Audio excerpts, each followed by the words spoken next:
হে আল্লাহ, আমি তোমার দিকে তাকিয়ে আছি। তুমি জানো আমার হৃদয়ে কতগুলো বেদনা রয়েছে, কত আশা আছে। তুমি জানো আমি কতদিন ধরে কষ্টের মধ্যে আছি। আমি তোমার কাছে দুই হাত তুলে বলছি, তুমি কি আমার দুঃখগুলো শুনবে?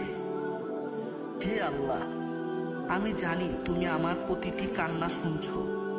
আমি আমার সমস্ত কষ্টের ভার তোমার কাছে নিয়ে আসছি। আমাকে শক্তি দাও হে আল্লাহ, যেন আমি এই পরীক্ষার মধ্যে দাঁড়িয়ে থাকতে পারি।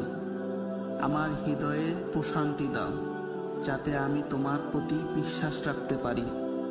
আমি তোমার কাছে থেকে জ্ঞান চাই, যাতে আমি সঠিক পথে চলতে পারি। তুমি জানো আমি কতটা নিরুপায়। তুমি জানো আমার